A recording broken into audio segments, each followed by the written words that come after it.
from an undisclosed location in the Great Western Desert in the land of the free and autonomous Native American people. The 2024 presidential campaign in its time to return all US land back to their right's owners. This is the Ben Zion Podcast. Techno-communism will win. Welcome back to the Techno-Communism Show. I saw a headline this morning that made me want to record an entry into this video blog. And it was basically this, and I saw this headline in 2021, but this one was more particular to recent developments of recent months. It said world population set to decline for the first time since the aftermath of the Black Death many centuries ago. And this is owing to two factors, and I'm sure you're well aware of the wholly inappropriate response to the man-made climate apocalypse, capitalism's climate apocalypse, and the wholly inappropriate response to the emergence of wave upon wave of novel coronavirus variants, which could have easily been avoided. In fact, when you might recall, in 2020, when there were lockdowns in the West and worldwide, both of these problems were mediated. People didn't go out except to wear masks. They were not permitted to do so. They were encouraged not to go out at all.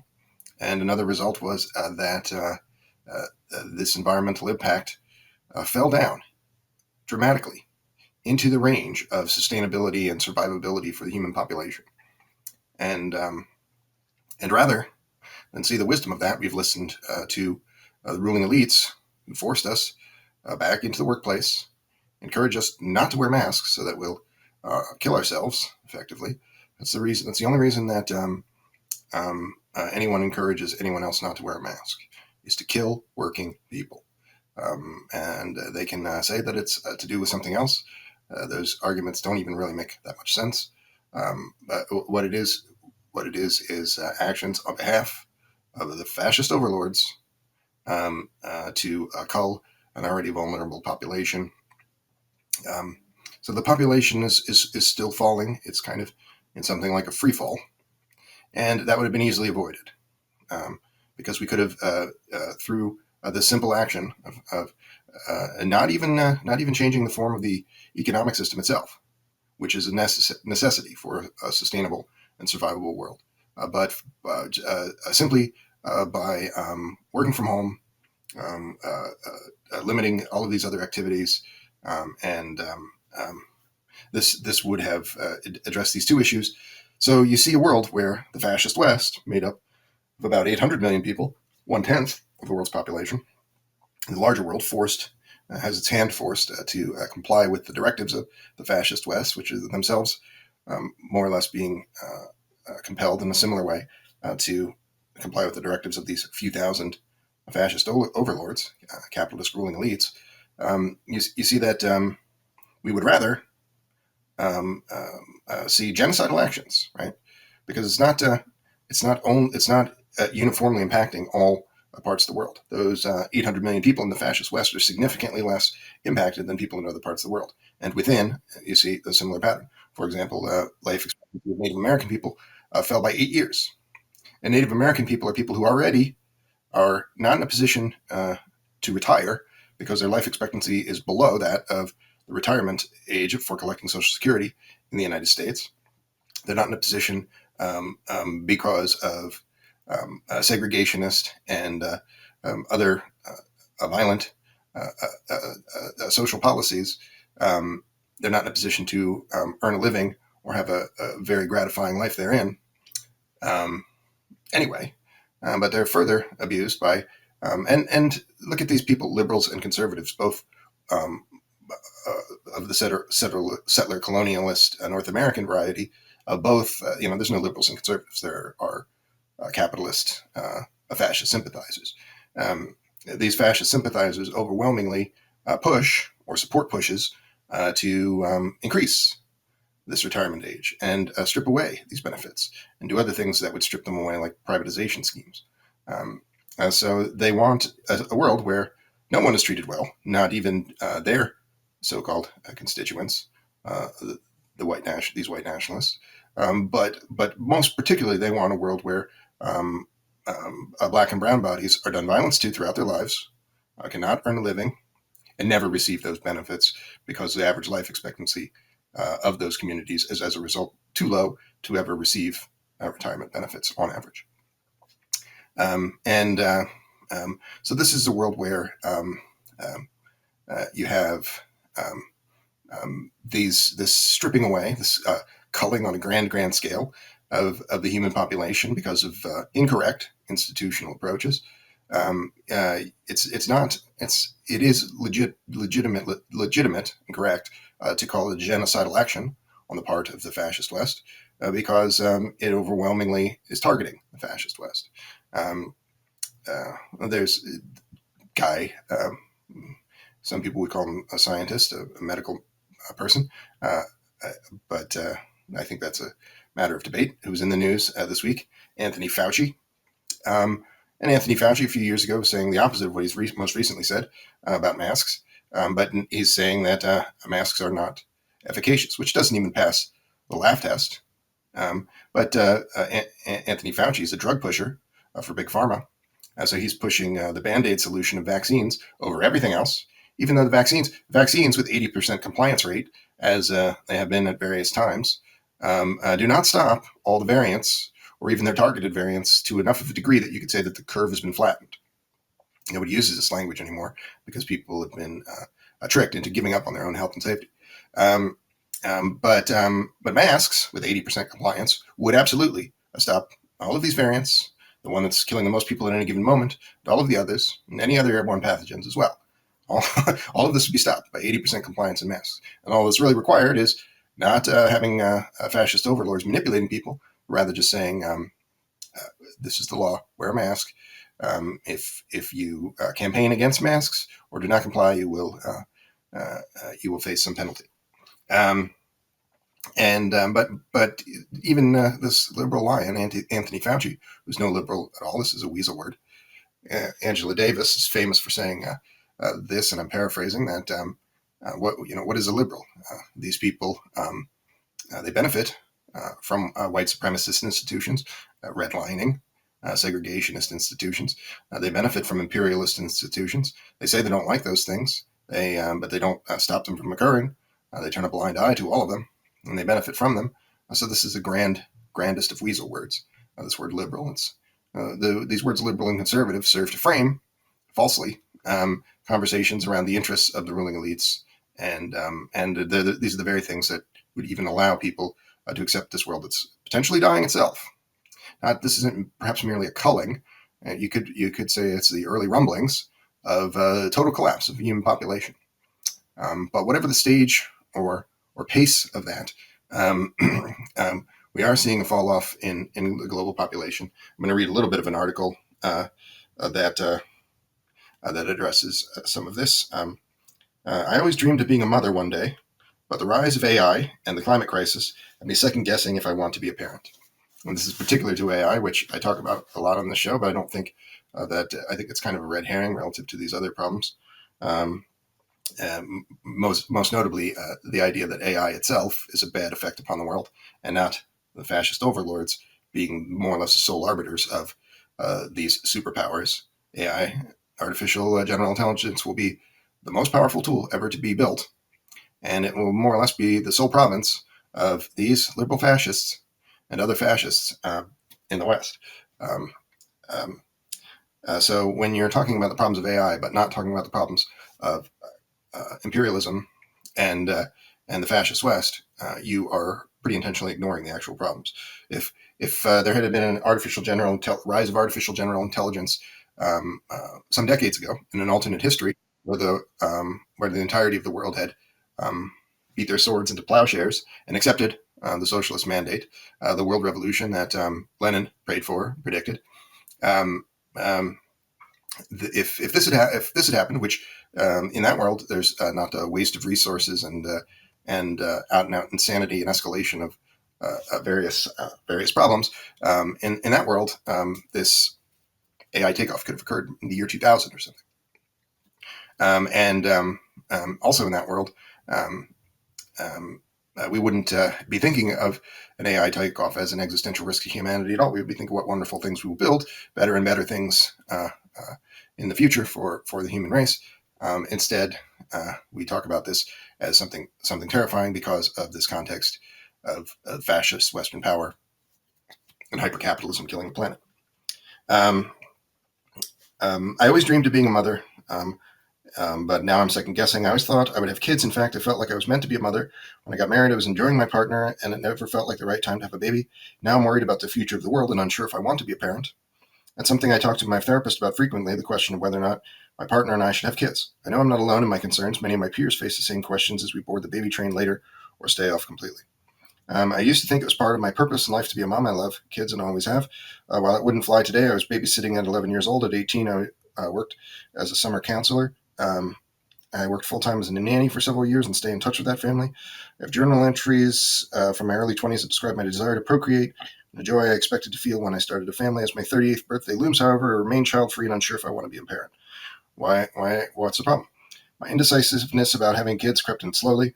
When I got married, I was 27 years old and was one of the first of my close friends to tie the knot. At that time, I told my partner, Michael, that I wanted to wait to have kids. I think part of that decision hinged on the fact that I come from a family of divorce. My parents divorced when I was 3. I wasn't fully set on what I wanted to do with my career. I started in college in 2004, but a string of personal circumstances led me to put off graduation until 2012. When Michael and I got married, I was newly out of college and still working as a nanny. Plus, we had just gotten married. It only seemed right to take some time to enjoy each other. I knew if we had kids at the start of our marriage, we would miss out on the fun, like traveling, hosting parties. I don't recommend trying to have a kid right when you get married. That seems to be a pretty bad thing for people that I've known.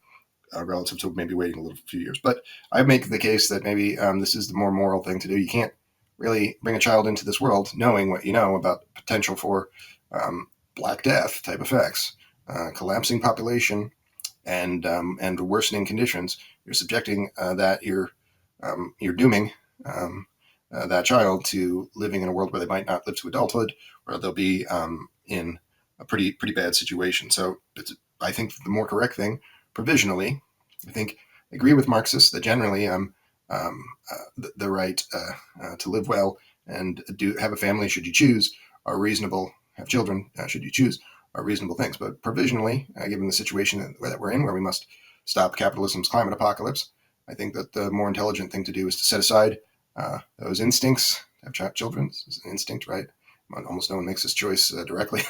This is something that just kind of happens.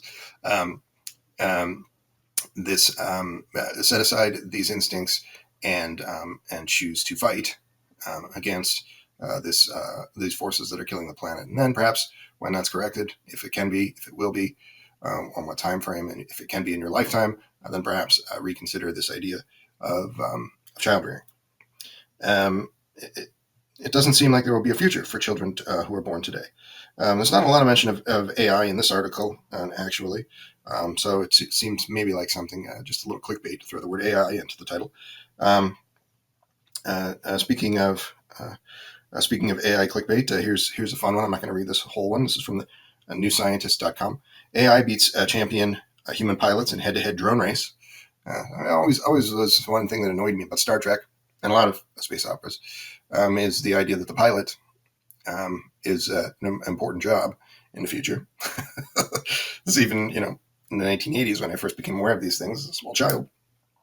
And, it occurred to me that an AI takeoff or advancing computer science developments might make computers better at this than others. So it's a plot conceit, a narrative conceit in these stories that the pilot is important. And as evidenced here, AI is now able to beat the best pilots in drone races. And the Swift AI has beaten expert drone racers. This is from Matthew Sparks, August 30th, 2023, just a few days ago. So again, check that out if you want to hear more about that development. I'll talk about another area where I have some departure, not dramatic departure from every Marxist, but some. And this is something that if someone is troubled by this, I would say that that's reasonable. I won't stridently disagree with them, but this is from BusinessInsider.com.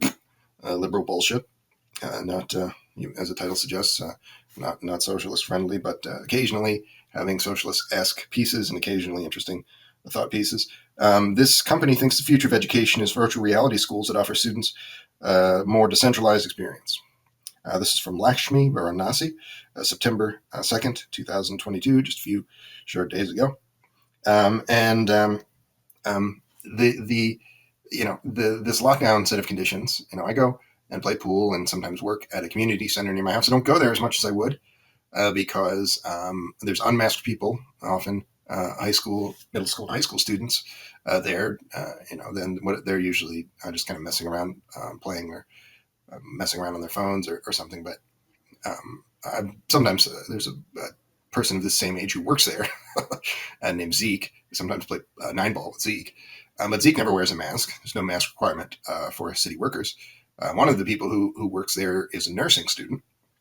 And this nursing student has no strong feelings. She has a typical liberal line of freedom of choice to do with masks. This is somebody who is inspired to take care of people, but does not feel the need to take care of herself or others in this most basic of ways by encouraging mask wearing.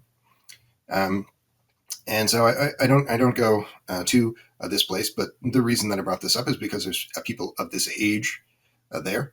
And, in 2020, some of them were going to virtual schools of this kind. And as a result, they were not killing their grandparents inadvertently. They were not being forced to weaken their loved ones and participate in this culling that's still going on. But even before 2020, when this particular issue was drawn into focus for me, I felt that there might be, and at that time I was more of a vacillating Marxist, unfortunately. I wasn't reading theory like I should be, like I have been in recent years, and I wasn't very consistent in this in some of the years in the 2010s and so forth. And I hope never to make that mistake again. But we all have to be vigilant in this area, such as it is, to always be learning, always be reading political theory. You say, why is it so necessary to stay averse of revolutionary concepts? To keep yourself not averse, well read in revolutionary thought. Well, if it was a famous African thinker, and I can't recall their name at the moment, unfortunately, who said, and I'm also paraphrasing, if you are revolution minded, but not with a strong understanding of revolutionary thought, you may well become criminal. That's to say, you may well be engaging in activities that are going to be counterproductive or not genuinely revolutionary. And that's the situation. If you're not, and that's a situation for almost every anti-establishment white person in the United States. There are people who've been infected by the disease of tactically manipulated anarchist thought. There, so almost all of these anti-establishment people in the fascist West, and particularly here in the heart of the imperial core of the United States, are not only anti-establishment but also anti-communist. So they're the very picture of that problem, people who are counterproductive in their so-called revolutionary efforts. But I digress. This issue of decentralized education, so to speak, virtual learning modules and experiences. This is something that I have felt for a long time should replace this experience. You're hard pressed to find too many people whose experience of K through 12 education is not a little bit like being thrown into a gladiator pit, and they'll tend to romanticize it because sure, a lot of bad things happen to them, but fun things happen too. Being in a gladiator pit isn't all bad, but the virtual experience mediates something that bullying and bizarre social formations that would occur in that situation. It allows for better use of one's time, which is kind of important, right? You're not spending 7 hours unnecessarily to do the work that you could do in 3 hours. That's kind of good. You should, just because parents in this not socialist world that we live in the United States are not provided with necessaries like childcare, doesn't mean that we should build these institutions that provide quasi-child care that are basically prisons, day release prisons, because we don't want to spend the money on these socialist necessaries like subsidized childcare and other things along those lines. So if there were job guarantees, housing authority, public health service, childcare benefits, and institutions, we would then be in a position to take a little bit different view of education. And I think that a virtual reality education, but unfortunately, most of the people who advocate for this in the United States are capitalists. They're just seeing another opportunity to be sick-minded privatization maniacs and develop a for-profit monstrosity. And that's the one that's described here. But this could just as easily be done in in the socialist context, and that's how you should think of this sort of thing. I don't really recommend that article, but it describes a little bit about that kind of e-learning experience. Here's another AI, slightly computer science related thing from interestingengineering.com, August 29th, from Lucia Papadopoulos. Smart glasses give the wearer, hey, I'm wearing smart glasses, give the wearer an unfair advantage. My smart glasses don't have this visual element. They're basically not substantively different from a little Bluetooth thing that you would wear, but I got a really good deal on them. A new research reveals that tech could make non-wearers feel powerless. So feeling powerless and actually is kind of already framing this around moral panic rather than the efficacy of the thing. Smart glasses have come a long way since being invented, with new versions even being ChatGPT enabled. But what happens when one person is not wearing them? Well, in an isolated situation, it makes no difference, right? But we're talking about some kind of social situation. Researchers from the Cornell and S. Bowers College of Computing and Information Science and Brown University joined forces to explore this question, analyze whether the technology gave the wearer an unfair advantage. There's real concerns about digital divide, creating new kinds of elitism. This is already the experience of many people in the West. Many people of color don't even know about ChatGPT and these kinds of things that could maybe make their work life better, allow them to be more entrepreneurial, so to speak. And this is pretty well by design. We live in this world where, along with redlining and new versions of things like black codes to keep black and brown people off the path of to a better life and integration with a majoritarian white supremacist society.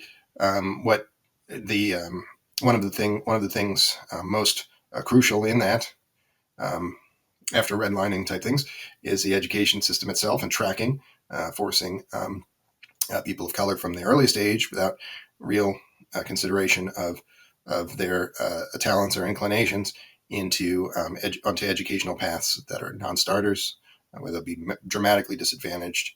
And this was largely the point of the liberal class. Again, not a real thing. The liberal class's push in the 1960s. So someone named Lee Atwater, I believe, who was a fascist, a Republican strategist, and he said, and I'm paraphrasing here, in a rare moment of honesty from this fascist, he said, in the 50s, it was just N-word, N-word, N-word, openly racist on the part of white supremacists. There was no mincing words. And by the 60s and then the 70s, you couldn't say that. You wouldn't be elected, or you would be dragged out of the public square. So they were using words like busing and these neo-segregationist concepts. And this is the very reason why these things like dismantling African-American institutions in favor of so-called integrated institutions were forced, because the integrated institutions themselves were a poison pill, wherein black people were not getting any real education at all. So even more like prisons, these schools, than I earlier alluded to. So this is a world where there's already other divide effects, classist effects in every facet of society. So the digital divide, while important, people who fixate on that, not fixate on, say, socialist approaches to fixing these other long-standing problems, are not serious people, in my view. And this is a pretty interesting article from Interesting Engineering, but I'm not going to read any more of it. I'm going to look at maybe one more article here. A little bit circling back to the doom and gloom that started this conversation. ExxonMobil, they're good guys, right? Killers of Earth, and they should be bombed as they are bombing Earth out of existence. They themselves should be bombed out of existence. It amazes me that we're killing the planet, that we saw in 2020 that we had recourse to stop killing the planet in the form of limited economic activity and lockdown type measures, and we have rejected that in favor of our own demise, knowing all of this. It amazes me that there's a man running for president who's on track to maybe get 5% of the vote. And this man is named Cornel West. He's from the Green Party, and I know a lot of people who know him personally, and I follow what he's doing very closely. I'm also a presidential candidate, as I've said. I'm running for president with one simple campaign promise that I will, on day one, sign an executive order to disband the United States federal government, placing all of those assets and holdings under the supervision of existing political bodies, which will necessarily need to be built out. These semi-autonomous native nations that exist around the country, they will form into regional governing bodies that will have oversight over U.S. states, which will still exist more or less in their same form in this eventuality. What will happen is there will be no more $1 trillion U.S. military-industrial complex, the world's worst polluter, which is far worse than just being the world's worst polluter itself, because its main job is to protect all other super polluters at the point of a gun. You will be shot, and if you try to deny those super polluters their right to kill the planet and kill yourself.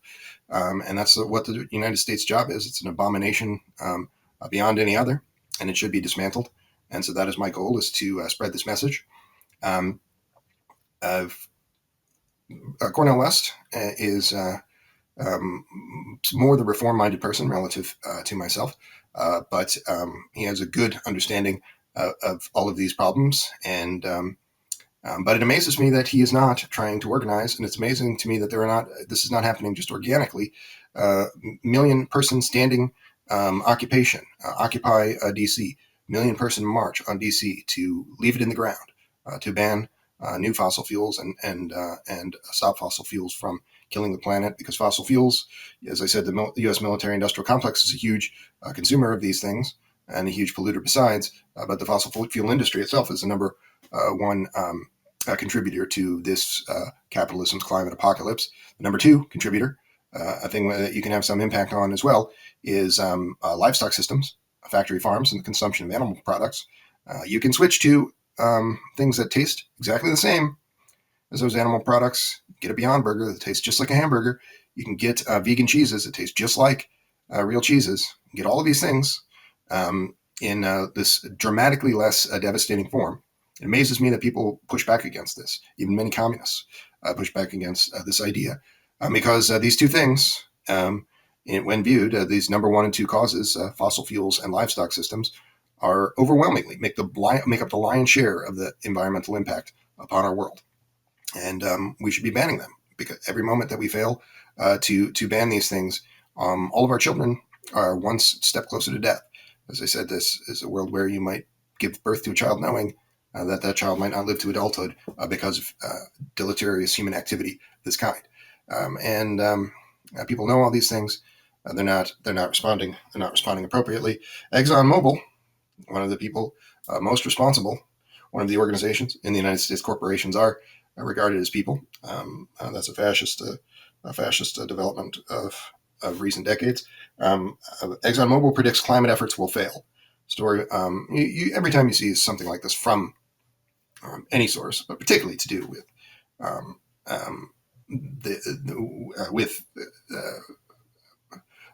corporations and their executives and CEOs, these people's heads should be in a guillotine. They shouldn't even be in a position to comment on the destruction they are doing, continuing to do, not just have done, but continuing to do, unrelenting, unrepentant in any way. One of the most prominent architects of our planet's doom says that humanity is likely to miss the 2050 climate goals. Pessimist Mobile, an idea being combining the word pessimist and Exxon. According to ExxonMobil, the most prominent architect of fossil fuel-laden doom, humanity is likely to meet its climate goals of halting global temperature rise by 2 degrees Celsius by 2050. We're already almost at that point. As the Wall Street Journal reports, they're also pretty well directly responsible for these problems. Exxon published its grim prediction in a Monday climate report, effectively arguing that while some climate change efforts have made some progress, CO2 emissions caused by world fossil fuel consumption, which again, every person here thus far mentioned is responsible for, and refusing to change themselves, will fall by 25 billion metric tons by 2050, which will mark a 26% decrease from the decade's peak of 34 billion, according to the Wall Street Journal. It simply won't be enough to curb that dreaded 2-degree global temperature uptick. An energy transition is underway, reads the Exxon report, but it is not yet happening at the scale or the timetable required to achieve society's net zero ambitions. Right? So the people who are responsible for this are always trying to place the blame on you, and you do hold some of that blame. You're still driving around in cars, eating cheeseburgers, and doing all of these bad things.